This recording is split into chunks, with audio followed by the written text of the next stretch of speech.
Hello guys, അപ്പം നമുക്കൊരു carrot ഹൽവയുടെ recipe നോക്കിയാലോ. പക്ഷേ ഇതിലൊരു തുള്ളി പോലെ പഞ്ചസാരയും ഇല്ല, പക്ഷേ ഞാൻ ഉണ്ടാക്കിയപ്പോൾ മധുരം കൂടിപ്പോവുകയും ചെയ്തു. അപ്പോൾ ആദ്യം ഒരു കുക്കർ എടുത്ത് വെച്ചിട്ട് അതിൽ 2 ടേബിൾ സ്പൂൺ ഗീ ഒഴിക്കണം. പിന്നെ ഒന്ന് ജസ്റ്റ് ഒന്ന് ചതച്ച ക്യാരറ്റും അല്ലെങ്കിൽ ജസ്റ്റ് ഒന്ന് കുഞ്ഞു കുഞ്ഞു അരിഞ്ഞെടുത്തതായാലും മതി.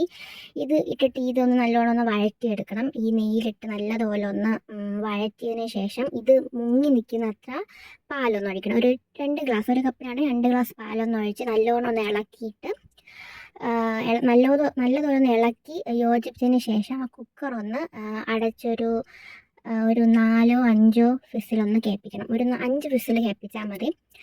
അതിനുശേഷം ആ കുക്കർ ഒന്ന് തുറന്നിട്ട് ഇതൊന്ന് ഇളക്കി നല്ലതുപോലെ ഇളക്കി അതിൽ ഏലക്കപ്പൊടി വേണം ചേർക്കാൻ. എൻ്റെ ഏലക്ക പൊടി ഇല്ലാത്തതുകൊണ്ട് ഏലക്കയാണ് ചേർത്തത്. നല്ലതുപോലെ ഇളക്കിയിട്ട് ഞാൻ ഇവിടെ ലയൺൻ്റെ ഡേറ്റ് സിറപ്പാണ് യൂസ് ചെയ്യുന്നത്. അത് അത്യാവശ്യം ഒന്ന് ഒഴിച്ച് കൊടുക്കണം. പക്ഷേ ഞാൻ വെച്ചപ്പോൾ ഇത്തിരി കൂടിപ്പോയി, പക്ഷേ കുഴപ്പമില്ല, എനിക്ക് മധുരം ഇഷ്ടമാണ്. അത് ഒഴിച്ച് നല്ലതുപോലെ ഒന്ന് ഇളക്കുമ്പം ഇത് ഒരു യെല്ലോ കളറി അല്ലെങ്കിൽ ഓറഞ്ച് കളറിൽ നിന്ന് മാറി ഒരു ബ്രൗൺ കളറാവും.